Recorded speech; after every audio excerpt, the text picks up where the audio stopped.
Hello, welcome, good afternoon. My name is Holly Daniel. I'm working with the BFI International team, and we're delighted this afternoon to be doing a talent talk here in the UK Pavilion with the filmmaking team behind Wild Summon, which is in competition here in Cannes in the Shorts programme, playing at the end of the week, on the 26th. We'll remind you a lot.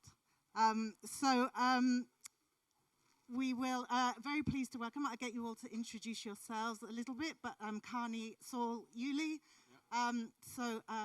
Thank you very much for being here. Thank you. Thank you. Nice to see you. So I think what we'll maybe start with a little bit of a background about you as a filmmaking team, so co-directors, but also, thank you.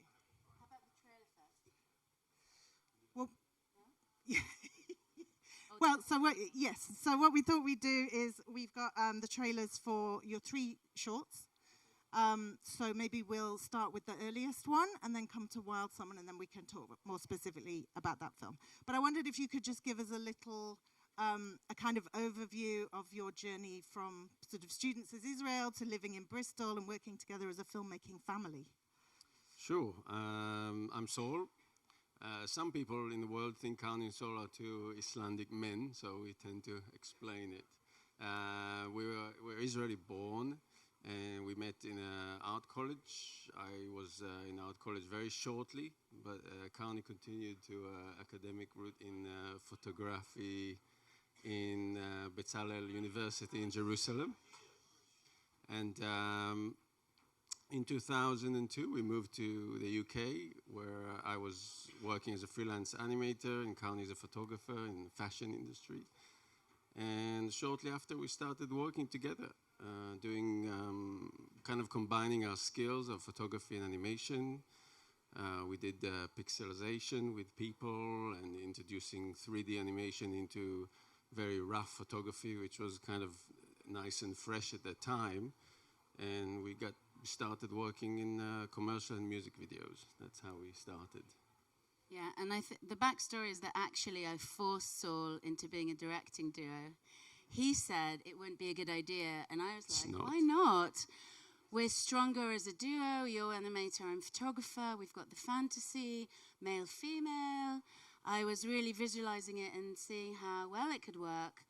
That was all pre-kids. And usually when I meet married couples today, they're like, well, I wouldn't change a light bulb with my partner. And I don't change light bulbs with Saul. But we don't really know any different. Like, I think once we started working together, for better or worse, in a way that was our marriage, because it was our strength, and we're each other's first audience, and we are female male, and we're animator photographer. And now we don't know any other way. And plus we've brought in the kids on this adventure. Yuli, who's our air DOP for the film.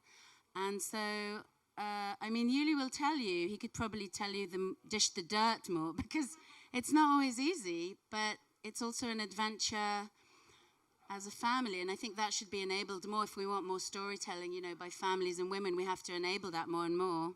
Have you got anything to say about the directing duo family mix? You said most of it, I think. Lift it like that. Yeah. I don't know. I feel like you can't really get insulted for the work that you do, because I guess we're always family. But yeah, it's interesting, definitely.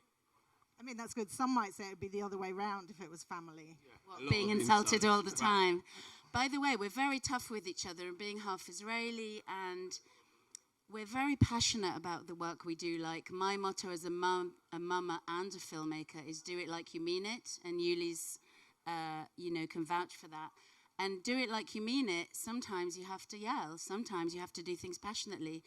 Sometimes, you sacrifice your motherhood for work, your work for motherhood, or our parenting and work mix often within the scheme of things. But, it is just a big adventure in the end, in a way. So on short films, we kind of worked for a few years in music videos and commercials. Around 2009, we started having this passion of telling a bit of longer stories. We were commissioned by the BBC to direct a short film called Turning, which we have a trailer for. It was nominated for the BAFTA, and then we carried on quite quickly to do another short film with Film 4 called Flightopia. And then oddly we decided to have another kid, so we just like slowed down this adventure towards film world. And the latest film is kind of, you could say, cheesily a comeback. On that note, maybe we can have a look at the trailer for Turning. Yeah, absolutely. Yeah.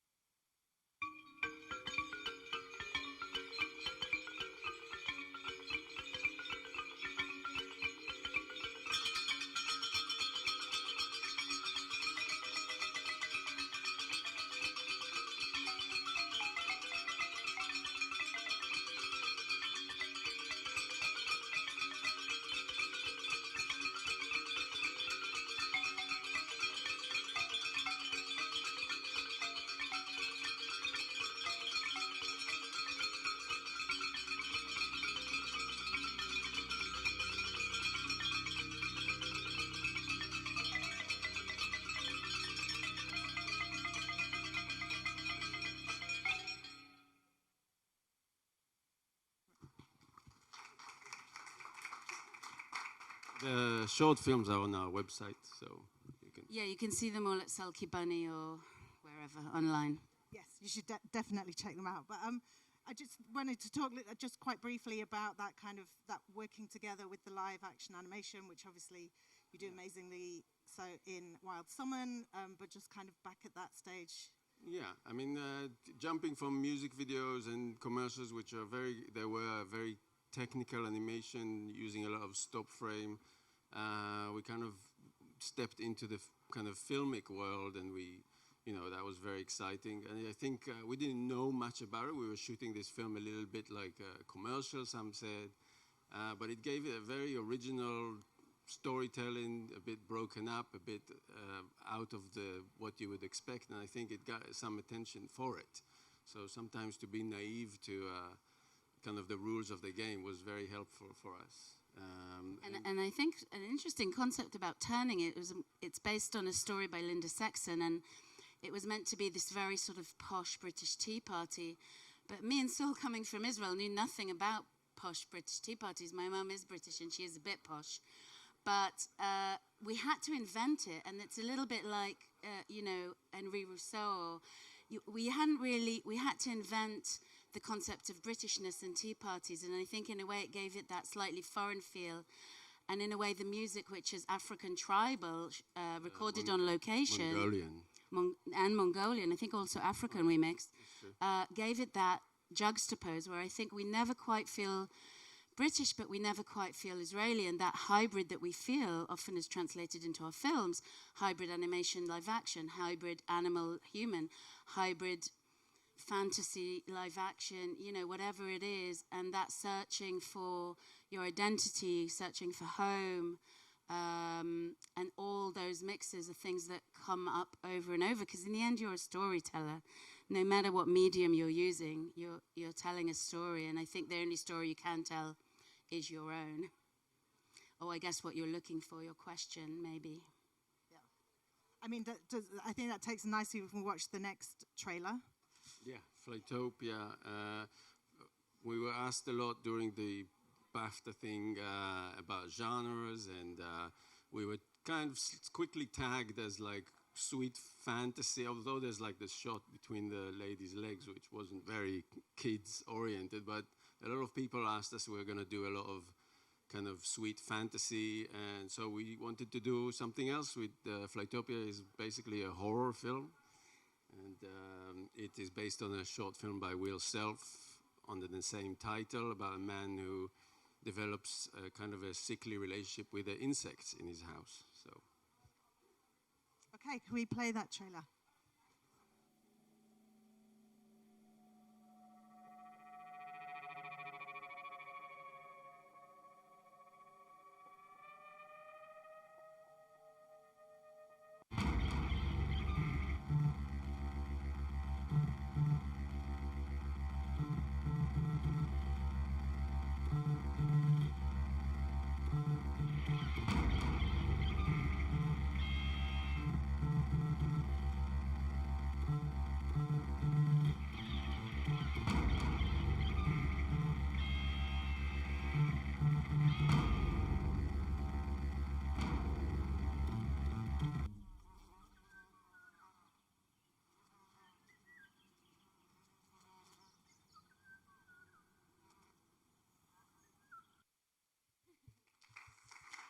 Thank you. Famously, we like to say about that, the only sex scene we've ever shot is with a fly woman, and that's not lying, it's the truth. You know, looking at this now, I can see that there's such an interaction already between humans and nature, which then follows up, I think, you know, in Wild Salmon as well, and even in Turning. I think we like the fantasy to trickle into our lives, and we also like to touch on the place where humans are more feral or animals. You know, it's very much an animation territory, but we do it less funny. Like we do it a little darker maybe than traditional, a lot of the animation maybe. Yeah. Oh no, I mean it's great. And so from that point, and then moving on to the development stage for Wild Salmon, and kind of so that was part of the BFI Animation Fund? There was a big chunk that you walked in, the chunk in the middle. We were focusing more on, I guess, more life, and it's very simple with feature films.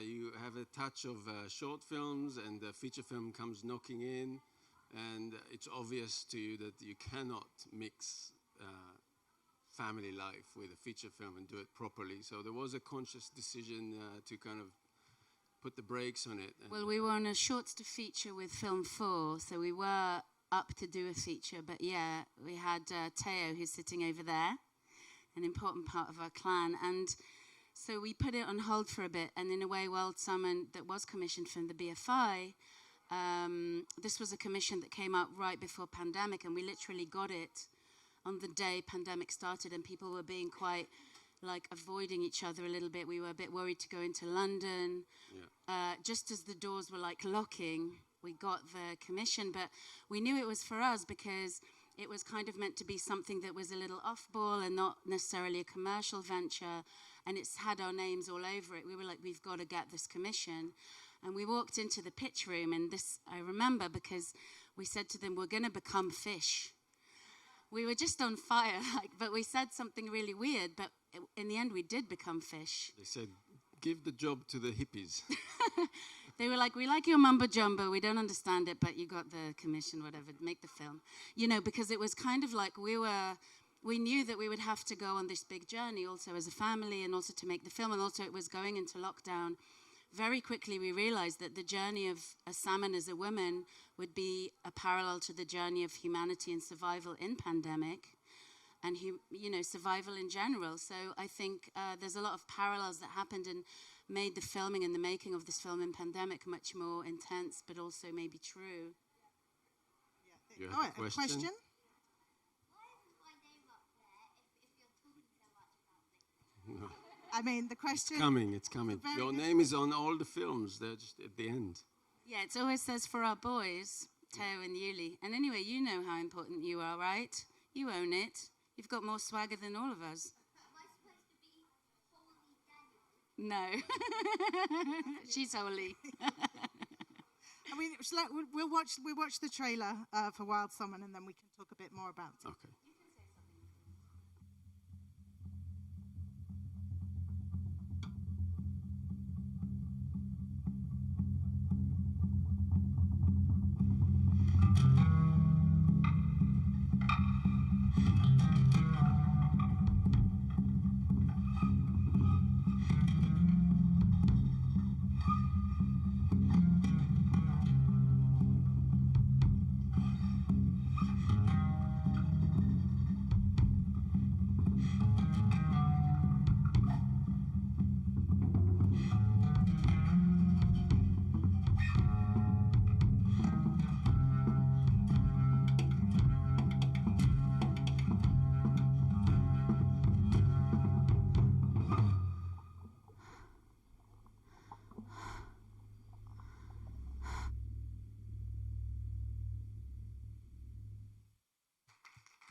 Thank you.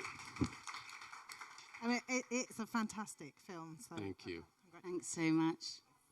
And so, kind of, you mentioned journey, and obviously within that pandemic, there was kind of a journey, obviously within the film itself, but also for you, and quite literally in a kind of road trip, wonder if you could sort of talk a little bit more about Yeah, I that think. in Do you want to relation come the up as film? well? You were part of the road trip. Yeah, come and tell us about the road trip.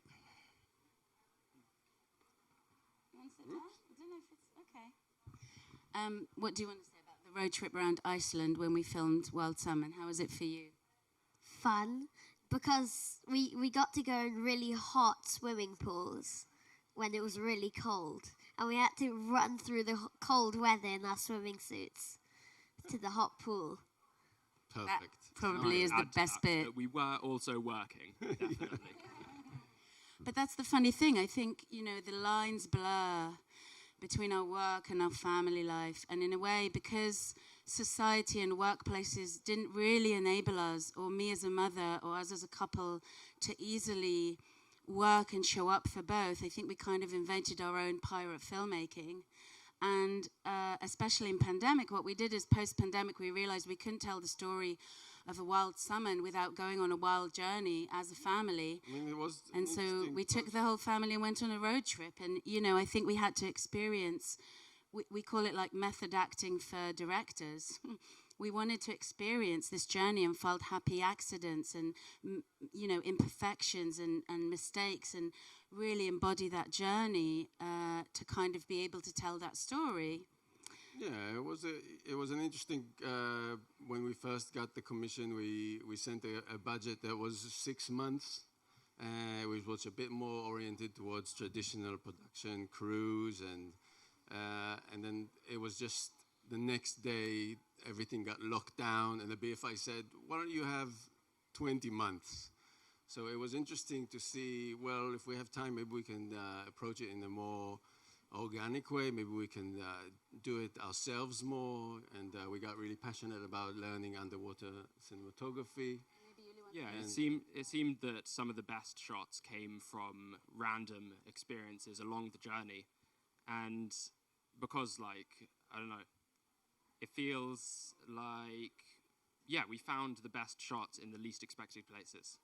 Yeah, there was definitely this aspect of accident and driving around and then stopping on the side of a highway and sending Yuli to stand in the middle of a dangerous road to fly the drone. It was classic. I'm glad this is being recorded. And Yuli, so you were already kind of doing drone work before, or you learned it for this film, or how did I that was come always about? kind of interested in film, probably from when I was 9.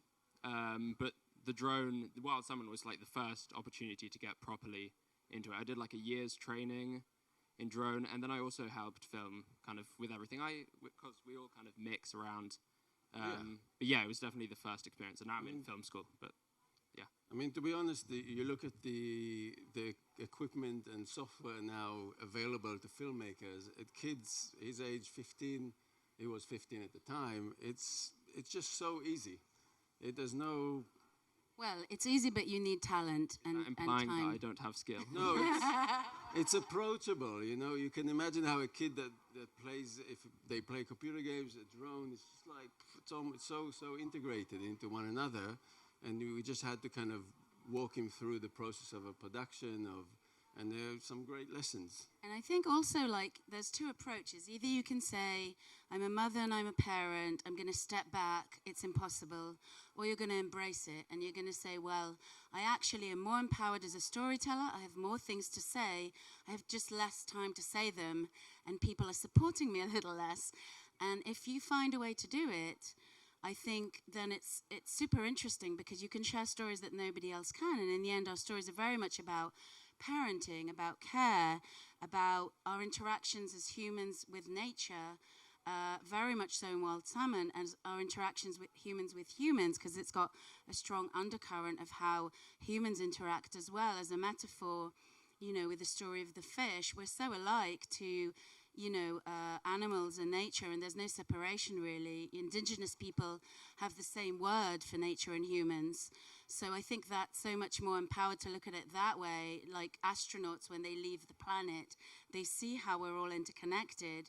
If filmmakers and storytellers can do that as well, I think we have more power than we imagine, and I think it's going to go more and more in that direction. And, I think we actually, maybe some people there, we need to put a little bit of overview on the film. The wild salmon is the story of the salmon's life, but we did a little switch. We switched the fish to female swimmers, and it follows through the whole cycle of life, from egg to the river and back in the ocean, and throughout all the drama they go through. So there's classic bears and fishing boats, and they have a very hectic life. Salmon. Yeah. This film means that we should stop trying to eat fish. How did he stop eating fish? Actually, he did stop eating fish. But it doesn't mean that. But we should take care of nature, right? That's what you kind of meant as well. Be kind to nature. And what's your favorite animal in the world? Whale. The blue whale, more specifically. And we did see whales in Iceland and filmed them. They didn't make it much into the film, but, I think, when you've got this power of storytelling at the tips of your fingers, and especially with the salmon is one of the most resilient creatures, and it does this epic journey from river to ocean and back. It goes from sweet water to salty and back. Nearly no other creature does that, and it disintegrates as it goes back to the place where it was born to give birth again. So it's a very circular journey, and I found that really beautiful and also kind of heartbreaking, the sacrifice that this female salmon makes in particular. So it's very much a female story, and that's why we also attached the Marianne Faithfull VO, because at first we said, well, it's a natural history fantasy, maybe we should get David Attenborough to talk, or if we can, or, but so often it's the male VO over natural history, and we were like, well, this is the story of a woman as a salmon. We should get a very iconic female voice, but it's hard to find a very iconic female voice because they haven't been showcased very much. So, when we got to Marianne as an idea, we had a few other, like Greta Thunberg, which we're thinking of still doing for if we do the next installments, or, other iconic voices. It just connected, and Marianne herself has been through such a journey, and she's so resilient herself as a survivor and a woman, and a poet and a singer. So we thought that worked, quite well together. Yeah. And kind of the music on the film. So Saul, you wrote the music. Yeah. So, and can you talk a bit about, because obviously it's quite a different kind of geographical representation than where the film is set. So Sure. The music was always very important for us. I was originally trained as a musician back in 20 years ago. And we started experimenting with that conflict between visuals and music in Turning, where there was very British kind of tea party and Mongolian throat singers, and it really was powerful. And since then, we always imagined ice and Nordic landscape with Middle Eastern music, which is where we come from, and it's kind of connected to our DNA. And from the beginning, when we were doing just musical sketches on this, it was always the oud, which I play, and it just clicked very well. So that's kind of the leading theme of the music. And I think it's very much, again, about searching for home. So it really connected to us. In a way, we had to build this juxtapose of never really feeling at home, but always searching for home. And in a way, a salmon does that too. And nobody to this day really knows how they find their birth river. They've got, there's different theories, like they pick up scent from the water and they have all this memory, nearly a subconscious memory of all these places. And I love that, that what's that amazing search. about this animal is that it's got a DNA-coded program to go home. And I always think, how did that evolve through the millions of years to us? I mean, surely we have. There's something about us and the place we were born is very, very powerful, and that's. I think that film raises that question. I think the most confirmed theory, or most appropriate, is that they have almost a literal compass in their heads. Yeah, they are amazing. and I wanted to ask you about kind of obviously as a sort of professional filmmaking team, but also as a family members. Like, how do you manage those kind of creative clashes, and how does it sort of those kind of decisions come about when you're working together?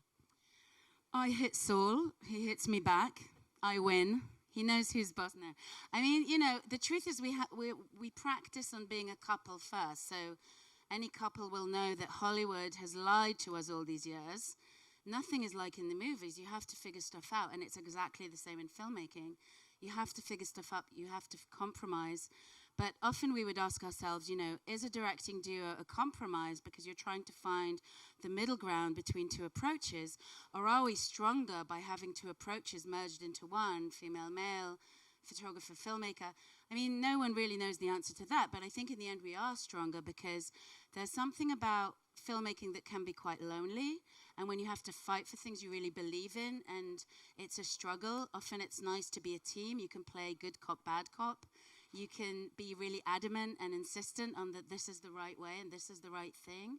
So we sort of have this stronger team. Obviously, we've got similar influences, like the things we watch are similar, and though Saul's animation and I'm live action, we tend to love the same people. So often in the overview we agree, but sometimes in the smaller details we'll disagree. And then whoever's more insistent will win. And then sometimes the other person will know the other person's going to win because they're going to be more insistent. Like Saul often will be more insistent about animation, or I'll be insistent about the female representation, especially in animation, which is really not great if you look at animation history. You know, so often we just fight for what we want, and then the other one might back off. I've got to mention that working as a family is very similar to the physics rules of Newton. It works in a small speed, but I don't think it will work in a feature film environment. There's a limit to it, and we wouldn't do this film without school. You know, it's not like I'm sitting with Theo on my knees and animating. This is just like a concept, and I think it's got obviously massive issues with how to run it, because it's a challenge to work together with kids. You have to make choices, right? You either put them away somewhere and ignore them. We usually lock them in the cupboard. That works quite well. But actually, I have to say, Cannes has childcare, and to us that was a revelation. Coming to Cannes, you know, as official selection and having childcare blew my mind, because we're forever juggling, you know, and sometimes it comes at the price of our parenting and sometimes at the price of our work, often on both. Usually we're feeling guilty no matter what we do. But then we also have the films to showcase at the end, and our kids think are doing okay. You know, you never know. But, you know, and I feel like we're making the best of what we can, and we try and mention it whenever we go to festivals or talk to people. In summary, it's not the best idea, but it can bring you interesting But things. I think post-pandemic, there's been a lot more visibility to how people work, and that somebody has to hold the baby. Someone's holding childcare. Someone's holding the house. And if you have to do both, and often women do it, or mothers, how do you do it? How can you be empowered to do that? And it's a question. I don't really have the answer. Just have the question. It's a good start. And just kind of circling back slightly to the voiceover and sort of your decision to keep that very factual and not kind of in reference to the picture. Could you talk about your decisions around that? Yeah, the concept itself is a concept of almost, you could categorize it as a parody. So it was very delicate. If we made it like a narrative when the characters talk, for example, it would completely destroy it. So it was very important to keep the VO like a nature history film, but we played with it. So the language and the choice of narrator are a bit off what classically is chosen. And I think we wanted, you know, we were trying to engage with the viewer, so we don't like talking down to a viewer. We'd rather talk up to a viewer, and we wanted them to engage and work so that the film can create that empathy, because often as humans we only have empathy when we engage with creatures that look like us or sound like us. And I think you need to be proactive. I think we didn't want to be lazy filmmakers, and in a way making that juxtapose of being very nearly a sort of dry, straight delivery, but the visual completely is a juxtapose offset to that. As a viewer, you're a little bit thrown, and I think we've made what I might call a Marmite film, because I think you're going to either love it or hate it, or It's be the like, only what the hell was that that? people understand it. What? It's Marmite. Marmite. We spoke, some people were like, what is Marmite? Yeah, we had to explain it to Arte, to the French, for quite a long time what Marmite was. But, you know, I think in that sense it's like a love or hate, and either you get it, and it throws you a bit, because often people say to us, well, like, we couldn't understand it, where does it belong, what is it? And people like to pigeonhole, people like things they've seen before. We like to push boundaries, most filmmakers do. So in the end, it takes time to like swallow and adjust, but I think falling in love with things that are hard to digest at first are like the biggest loves. Like it's a deeper love in the end, at least in the art, you know, world and other things. The VO is an interesting point. The people who chose this film have, you know, bothered to tell us when they selected it that they don't a lot take VO films, like films with VO. Or animation films, or natural history. It's the first lesson you get in film school. VO is kind of low. But it's first of all, our VO is a liar. You see a person and it says it's a fish, so it's immediately. Yeah, we have a lying VO, and as well, natural history people have an issue with us because we're doing sort of unkosher, you know, non-traditional natural history work, and you know, I think documentary festivals probably won't accept us. But then animation festivals think we're weird because we're very live action, and live action think we're very weird because we're very animated. So that hybrid goes across all, you know, and that's why Cannes is perfect for it in a way, for showcasing it and recognizing it. And afterwards we're going to Annecy and I hope more places. But it shouldn't really matter what the genre or what the technique is. I think the storytelling and the impact is key. And we really wanted to have impact. We want to shock. And we want to have people feel something. If they feel anything, I'm going to be happy. Because it's hard enough, like everyone's numb. We're bombarded with so much imagery. It's very hard to care about anything. We don't know what to care about, or you're going to be preached at, you know, for nature films, and we didn't want that either. And, you know, now with animals vanishing and David Attenborough getting older, we were saying to our natural history filmmaker friends in Bristol, because it's like a hub, what are you going to do next? Like, you're going to have to go to fantasy, because how are you going to save these animals that you love so much? You know, they're vanishing, and you're already seeing in the making of these natural history films, people are saying, oh, there used to be millions of penguins, now they're less, or like, you know, there's no more. And there used to be salmon in the UK. There isn't any salmon left, you know, only in the north if you go north. So, and we shot the backgrounds in Iceland, you know, they have a lot of salmon there still, so their rivers are pristine. And some of them quite hot, I hear. Yes. Yes, the hot rivers. Go to Iceland, people. I also just wanted to ask. So I read that you described your style of filmmaking as a little bit cowboy. You could say that. Yeah.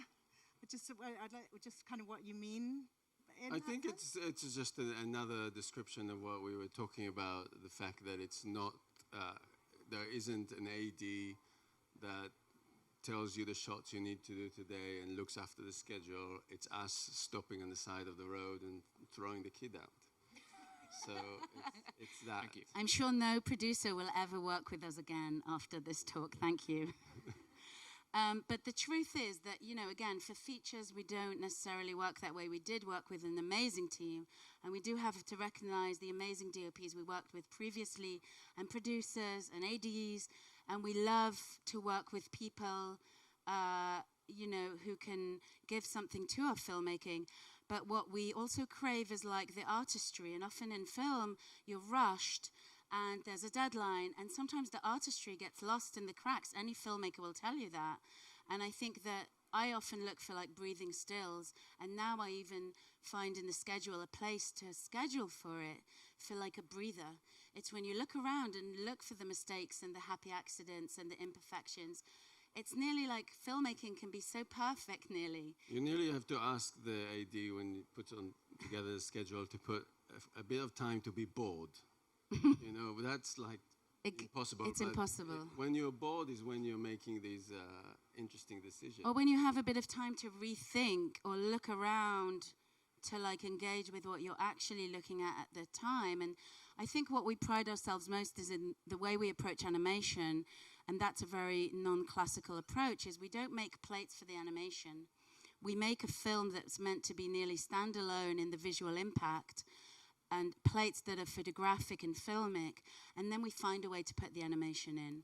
So that goes very much against like the classic way of working with animation, where you're very rigid, very storyboarded. Now, it's not to say that we didn't storyboard for a few months with Wild Salmon. We absolutely did. We've got loads and loads of storyboards. But we didn't take it with us. We didn't take it with us. We left it in the car. We forgot it. They often there's people who recommend doing that anyway with scripts and with storyboards, but it's nearly like it has to be second nature for you to actually embody and make a film. And I feel like that's the cowboy filmmaking, that's like the method acting, that's like Be Fish. All these things that we're saying, we're just trying to make a more authentic experience for ourselves and to make the film in the end.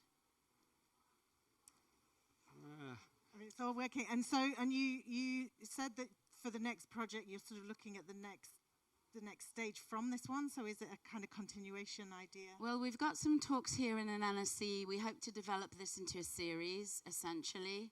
And I think we'd also like to look at a feature development, which we're looking at now as well.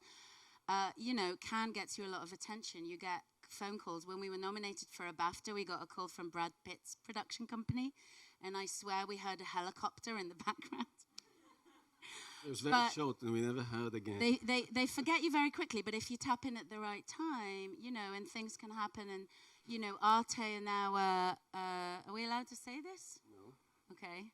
Arte are doing nothing. And so, it's just like, I think really this is the beginning of our new filmmaking stage, and I think that we're always going to do hybrid and fantasy, but what exactly we're going to do, I'm not sure. But I think it's got a lot of potential, and I think we're going to see more and more fantasy in a casual way in films and in series, because it's become more available, because we can be more hands-on. And I mean, Saul pretty much did all the animation himself, locked in the studio for a year. So it's possible, it's not ideal, and if we did it on a bigger project, we'd get a team. I can do a feature in 55 years, I calculated it. Yeah. I just say this time to see if anybody had any questions for the team. They've got a mic here. Hold on one sec. Quick question. Are you planning to produce a feature film also like in a hybrid style as you did this one? Yes.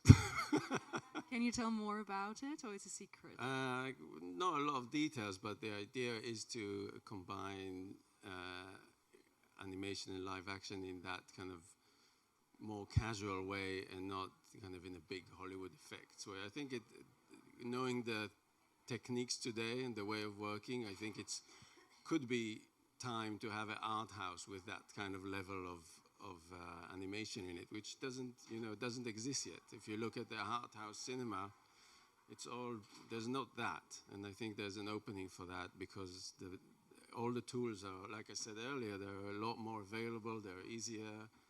I don't think you need to go to kind of Lord of the Rings level of production to achieve this. And does it have a little bit something to do with AI, or it's weird you should say that. Have you read our mind? It's just that recently I was speaking to a director, and he was like talking to me about the AI development in film industry. We won't use it for AI, but we're going to talk about it as a philosophical concept, I think. So rather than making the film with AI, we're going to talk about AI maybe in the sense of how we engage with it and how we think about it. It's got a sub-context there. It's not exactly about that. I think what we're going to talk about is in our feature is what we always talk about, which is what we've mentioned: searching for home, family, identity, nature and humans, and all of those things. But I think the mix of fantasy and live action shouldn't be only reserved for Avatar, Lord of the Rings, big productions, big stories. I think it should be more available, and it is more available. We've seen a few examples, in the history of film for it, but I think more and more we're going to see that because it is becoming more possible. And we think there's a lot of beauty in that. We love fantasy, and some of our favorite films, include it. So hybrid human animals kind of feels like something that AI could definitely make. At the moment, we're highly suspicious of it. But I'm pretty sure Yuli, looking at him now, I imagine him suddenly making something with it. He's on Mid-Journey. trying to help us with pictures already, saying like, why are you drawing it? Just put it in AI, we'll do it for you. If And you're we're a like, concept really? artist, try looking for another job. I mean, it's going. It's for stills, crazy. for stills for sure. Moving image, I don't know. And we even have for a stills, friend- we were battling with it still. I have But a it's friend- early days. I have a friend that's his job, and he's like showing me his work, and then 5 minutes on Midjourney. It was like that, 50 options. So Yeah, and you know, often we're like we're old school, so we like film and, you know, photography, and we're like, oh no, you can't AI, blah, blah, we don't want the glasses. But in the end, you know, Yuli's probably going to embrace it like second nature. You probably can't stop it, so better to use it for good things. But obviously, you know, I think still there's something about the human spirit. Unless AI can like artificially manufacture human spirit, there's something so beautiful, really, despite all the horrific things humans do. There's something so poetic about humanity and our connections with each other, and you saw it in lockdown. You know, neighbors and people reaching out, and I did a project called I Mama, which was women and mother photographers in lockdown, and I curated this book, and there were all these mothers reaching out through their DMs in lockdown, and you know, humanity has this magical side that you can also showcase and engage with, and the horrors that are in the news, we often say it to our kids, it's just about clicks and about the horror stories, and you know, people don't talk about all those other things often, you know, that are really magic. We have to keep the kids optimistic. Yeah, I got more interested by listening just to that. And you told Midjourney that was the program? Yeah. There's a few different ones, but I kind of looked into a few of them just out of interest. Oh. But yeah, Midjourney is a main one. Okay. it's the thing that makes all these images in the media, you know, all the fake images. Okay, I see. Thank you. And I think, did you have a question next to you? Yeah. I just noticed that the first two films, the first two trailers that we watched, so 2 out of 3 were adaptations from stories or other material. How did those things come to you? And you know, what propels something towards you, and then you say, we'll make this into a film? I tell you what, first of all, we have to agree on it. And also, I'm a terrible reader. Saul's a really great reader. Like, he's read all the classics. I'm a really lazy reader. I only like short stories. But I also like very photographic visual things. I kind of like snippets, mood setters. I kind of like just something quick and intense. And funnily enough, I'm really chatty and I like really silent films. Saul's really silent and he likes really chatty films. So in some ways, like, your artistry and the love of what you do is the opposite sometimes of who you are, or it kind of complements who you are. And we just found these stories in shorts collections and kind of both were blown away by their visualness. I think we need to have stories that build a visual world in our mind that we can imagine making, you know, wanting to make. And that usually includes some form of lunacy. Like, Will Self's writing is insane if you know it. It's like pretty bonkers, and we wanted to make that man interacting with insects. And the same Linda Saxton imagined like old women as birds, and she imagined like storytelling and the knickers of these old women between their legs. Or did we add it? No, he did see it there between their legs, because as a boy he was sat between their legs looking into this dark space, imagining it like a cinema. You know, so a cinema between old women's legs. You got to make that. And, you know, famously, our producer then was like, should we do this? Does this make sense? And like, when a producer says that to you, that's what you need to shoot. That's what you need to make, because it was important, you know, to the storytelling, and it's crucial for that. So, I mean, 2 short films had what we're looking for in short stories when we read stuff to look for adaptation is a really quick link to fantasy. So kids' imagination, it's like that. They see it. So it's fantasy there. And with Will Self, with Flytopia, it was madness. Madness is, you know, fantasy and madness are highly related. So those stories, we pick up on that because it's easy. We don't like to go, the character lean back and go back into this kind of world of imagination. We like it to be right there. So And I tell you what, it brews over years and years. So like we'll have a battered copy of like shorts by our bedside table. And we'll like one of us will say to the other, have you read that short? That's really good. And like then the other one read it. And then like 3 years later, we'll like write a treatment. You know, it's like kind of like filters through and then it stands out suddenly and you want to do it. But what's interesting to me about Will Self is he's such a masculine writer. Anyone who knows Will Self, it's very much the male gaze. The women are annoying. He kills them, usually. And, you know, so as a woman interacting with it, you know, and we might want to adapt something else of his. And, you know, that's another interesting thing. Like, writing and directing as a woman doesn't necessarily mean you can't adapt writing by men. It's just what do you do with it?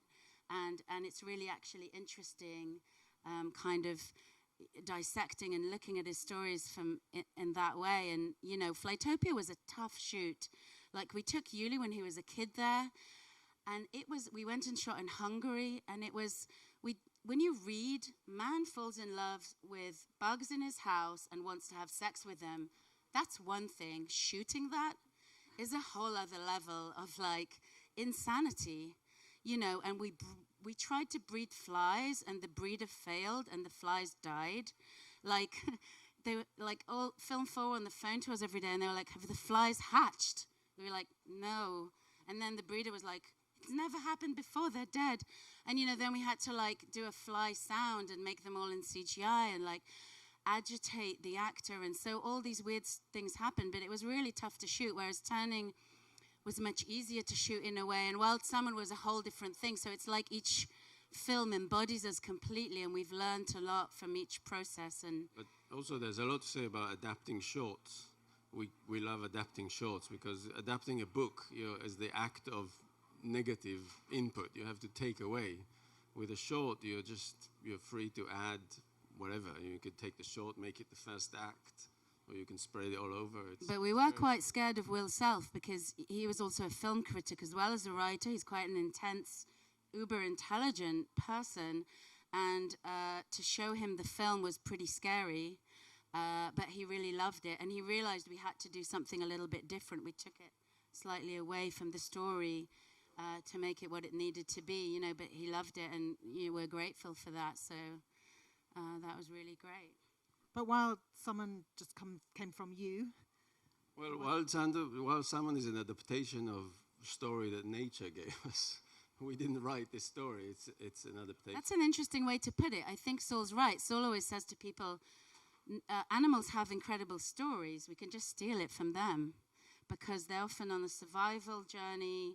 And once you put that onto humans, you know, you're creating this fantastical tale of resilience and then empathy and engagement as well with the viewer. Someone picture an idea. I've got this character who's born, then he goes down the river, then he fights this, fights that, goes back and dies as he gives birth to his children. We're like, yeah, that's a film right there. So it was easy to adapt it. Yeah, and yeah, absolutely. I think animals do have incredible stories, and I think we had to dive deep into research for Wild Salmon. We didn't know that much about them. We knew it was a circular journey. But we researched it, and, you know, the more we read, the more we were, like, blown away, and that's when our kids stopped eating fish. And, you know, the funny thing is it's got impact. You're not the same person going into a film as you are coming out. You've been through a journey. So weirdly, the parallel is not only to your humanity and to other people's humanity and how we treat animals, but also as a filmmaker, you've been on a journey that you come out of, and you die at the end of, no, but, you know, you're close to dying. So there's a lot of parallels, and that's the beauty. You know, poetry is one of the things as humans, I think it really makes us stand out, and that poetry is what I adore and I'm drawn to, you know, and I think living a little bit in your films and engaging with the filmmaking and making it part of your life is the adventure. You know, it's kind of like it has to be. We realize that more and more in lockdown, so. Were there any other questions? Oh, yeah, one. Yeah. Well, first of all, congratulations on the incredible success of the film and very interesting things you've mentioned so far. Now, one thing I'd like to ask, as you mentioned, the development of technology and the mixing of these to have hybrid filmmaking. we've seen in the past few years younger filmmakers, teenagers, and those who are in early 20s, breaking into these genres and developing on it. Even here in Cannes for the past few years, we've seen the influx of young filmmakers and enthusiasts coming into learning more. And I know through a lot of friends in the UK film industry that we have organizations supporting these young filmmakers and outside the UK as well. So going forward, as so many people, so many young filmmakers and teenagers get into this, what do you feel about the development of this process, and how do you see it going forward? Well, I think it's just a kind of a, just confirms what I said, that the young people, because they're so, it's just approachable for them, you know, free 3D software, free compositing software, they just do it. And the fact that they break in is just confirms that it's becoming easier and easier. It's just a matter of kind of the choices that 3D, for example, animation tends to kind of lead people. There's a lot of monsters and and I think that's where this kind of collaboration works, because we do have the tendency to do stuff which would be more art house and not trolls and monsters, you know. And I think that's where it could get interesting to see where people who would do an art house in this selection of film, for example, in Cannes, would have these tools available to add fantasy to their films without it being like a massive troll coming out of a mountain, or, you know. Not that we have anything against trolls. No, but that, you know, that's the fantasy we deal with. We deal with fantasy that is right there, and it's casual. But it's opening up as well the story. So I think if young people are coming in, two things. I think women should come in. If I was going to wish something for the next generation of filmmakers, which I already am because my son's in it, I think I would like women to come in as much as men. And I would like the stories to be much more diverse, to include anyone who's been overlooked, whether it's diverse or whether it's disability, you know, or ethnic or race, culture or country. You know, I think we need more stories shared. I think since pandemic that's evolved as well a little bit more, but I think it should be seen more and more because, again, because a lot of the decision makers traditionally were male and money and studio led, there's a certain type of genre of film for certain types of budgets and big Hollywood movies, and that's what we get fed, and that's what I grew up on. And then what you need is other types of storytelling feeding the next generation and people giving that example and, you know, going down the chain. And I think that then it's, you know, it's super great. And if the tools are more available, then maybe more Yuli people wants to say it about the young like people. from the other side of it, I feel like fantasy has, it's easier to see the vision of fantasy and more accessible to make fantasy rather than the latter. So yeah, maybe that's why it's growing more in younger people making fantasy. I don't know. And by the way, I think the fact that it's easier doesn't mean that it's easier. Like, filmmaking might be easier to approach and get hold of things and, you know, the technique and the instruments. But in the end, like I say to my kids, all you have is your eye and heart. Like, if you don't have a real story to tell and you don't have a great eye, you could have tools from here to Timbuktu. You're just gonna fail. It's not gonna be interesting. So, you know, the ideal would be, and if you get those tools too young, again, what younger generations need, and, you know, I think Yuli has a really sensitive storytelling kind of vein in him, but you need to have something to say, and you need to know how to say it, and you need to hone that tool and that storytelling ability as well. So it's not just about, obviously, you know, the tools. So I think you wanted to...